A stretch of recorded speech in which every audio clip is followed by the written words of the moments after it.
So a mass memorial service for 49 bodies that were retrieved from Kariba Dam is being held at Nyamonga Stadium as I speak. Nyarazo and Doves are working together to make sure that the deceased get a decent burial.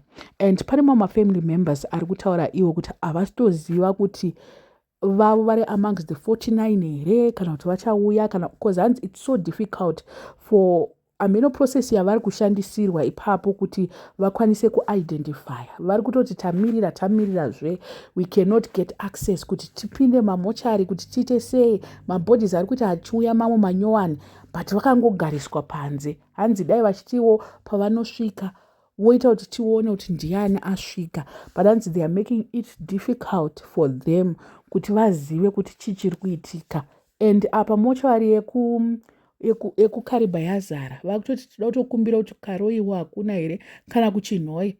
And ava 49 vakurumidza vaita se vanzi vaende because of storage chayo. Havasina storage because other people are asking kuti why are they rushing, but storage one plus kuti munhu akafa nemvura I think anokurumidza kufuta, anokurumidza kuita sei. So they are also trying kuti vaite kuti vakurumidze ava vazorore vaendeswe kumamisha dzavo vanovigwa because a lot is involved pakuviga munhu akaita sei akadrawna mumvura apindwa nemvura and the likes.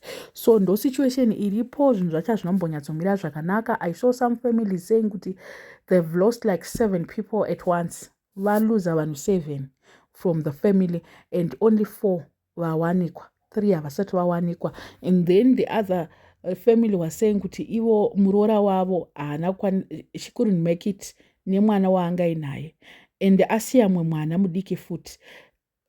Engeri efamily kuti mwana wamai vavo mukomana akaenda nemukadzi wake nemwana mumwe mucheche 1 year something and so mwana haasi kuwanikwa nemuroora. Ivo mwana wako mukomana akatozopona nekuti anga ari kudenga here. Akati mvura paikatanga here like mvura paikatanga kupinda iye akabva enda mudenga. So vanhu vakawanda vakapona vanga vari mudenga ndo vakapona vakawanda because vakakwanisa kubatirira vakakwanisa kuita sei. So the rescue team is still trying by all means as well to retrieve. Vawanda nhasi vawanda vari sea divers and the likes.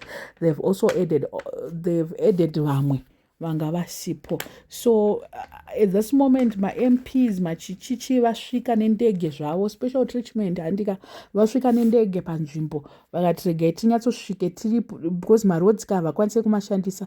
Vanenge vachibva like hamenoti vanenge vachibva kuchinhoi, vanenge vachibva kupi MP. There are a lot of vamwe hamenoti vanogara kupi but ahead kuchinhoi and so vamwe vasvika nendege vanenge vachiona kuti road dzavo you cannot use the road reketi but road idzo dzacho dzavari kutadza kugadzirisa ndo dziri ende 1 hakuna road 2 vari kutadza kudzigadzirisa dziripo dzacho and uko kwebhoti uko kwanguchienda feri uko hameno vati vachaita sei but feri ranga richibatsira vanhu rachero ranyura which means kuti kwatova ne-lack of transport.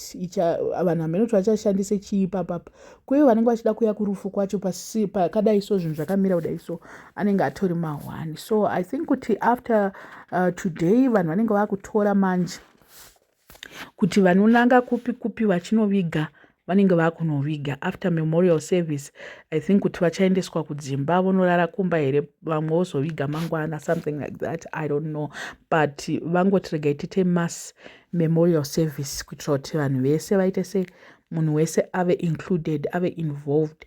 Ini ndiri kutongoti vasara ava ndo vari kunyanyorwadza ava at least vaona closure. Vasara vasati vaona closure ndo vandiri kutongonzwira tsitsi because pahospital pane vanhu vakawandisa vakagara pahospital zviri kutonzwisa tsitsi.